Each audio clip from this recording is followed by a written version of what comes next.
Bolji zakoni. Kakvog smisla imaju zakoni i standardi ako se ne provode? Idemo recimo na zaštitu okoliša u Hrvatskoj, na gospodarenje otpadom. Postoje standardi kako se rade kvalitetni projekti u Europi, na primjer crvena knjiga ili žuta knjiga i drugi. Zašto se odobravaju loši projekti u zemljama periferije poput Hrvatske? Europske institucije odobravaju takve projekte. Zašto se rade uređaji za otpadne vode višestrukog kapaciteta nego stanovnika? Zašto se rade centri gospodarenja otpadom koji se kvare svakih 5 minuta? U svojim zemljama se to ne radite.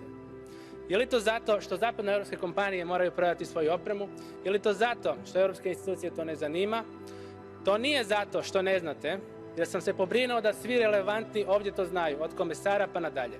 Hrvatska vlada kaže Jaspers i komisija su odobrili taj projekt, a komisija kaže da je odgovorna vlada. Zašto se ide na ruku otpadnim lobijima u Hrvatskoj?